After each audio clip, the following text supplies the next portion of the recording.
Libido is another name for sexual desire regardless of gender. This desire is stimulated based on the function of the brain, the amount of hormones and the behavior that the person has learned. High or low libido is healthy and normal to a certain extent, but when it exceeds the limit, its effects on a person's personal and social life are quite tangible. Join us to learn more about this concept on the Scene Psycho channel. Welcome! Before we get into this video, don't forget to like this video and subscribe to the Scene Psycho channel for more. Thank you for your support. The term libido is used in psychoanalysis to describe the energy derived from the desire for survival and sexual instinct. Freud believed that libido is a part of human identity and the driving force of all behaviors. The identifier is the only part of a person's personality that exists from birth and is a reservoir of primary and unconscious energies. This part directs all the actions and activities of the body in such a way that the maximum possible pleasure is obtained and tries to satisfy all desires of the person quickly and obviously. This issue brings a lot of troubles because our desires are not always appreciated and implemented, but some of them have serious consequences. Excessive libido or high sex drive can be explained by ID function.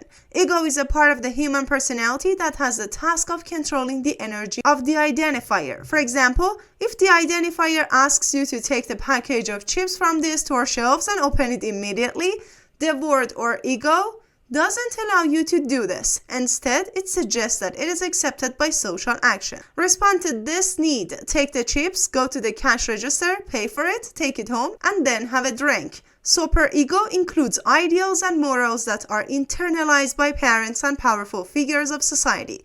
Ego must be able to mediate between the demands of sexual desire and the idealistic standards that morality imposes on itself. There is a significant difference between strong sexual desire and excessive lust.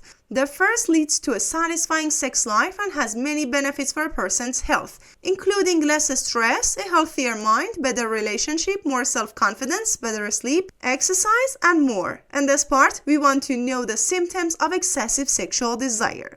Sexual life gradually affects the life of a person's relationship, health, and work. Sexual desire affects a person's thoughts and behavior to deal with mental challenges such as depression or anxiety about sex. They seek refuge, and what is the reason for this high libido?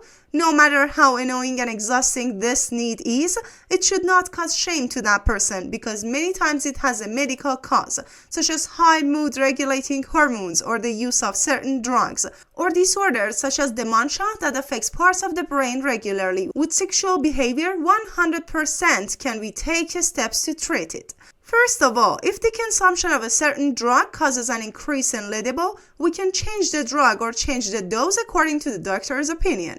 Strategies such as psychotherapy and increasing physical activity can help a person to some extent in today's world. Most people have low libido. This pervasive problem has many potential causes, most of which are treatable once identified.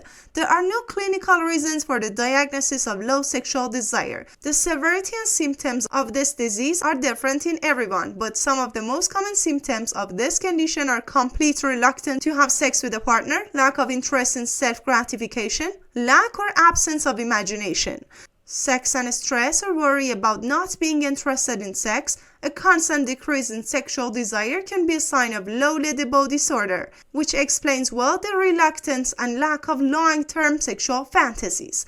One of the most important reasons for a decrease in sexual desire is hormonal changes. Increase and decrease of estrogen and progesterone for the treatment of low libido, just like the treatment of excessive libido. The root of the problem must be identified first. Many times the treatment method is a combination of several approaches to enhance libido. In sex therapy sessions, the sex therapist helps the person find the emotional roots of the lack of sexual desire, then provides the practical tips and techniques so that the person can experience more interest and pleasure in the bedroom.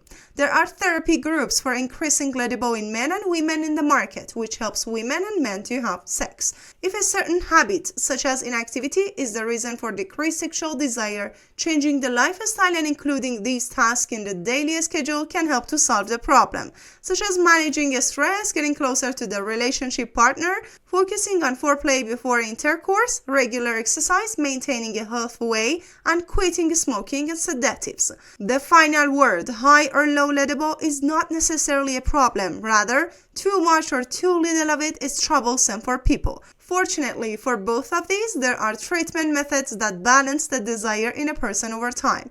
If you see the symptoms of too much or too little in yourself, we suggest you talk to an experienced specialist, and remember that all those who help you during the treatment, whether it's your wife or the therapist, have no other goal than to help you.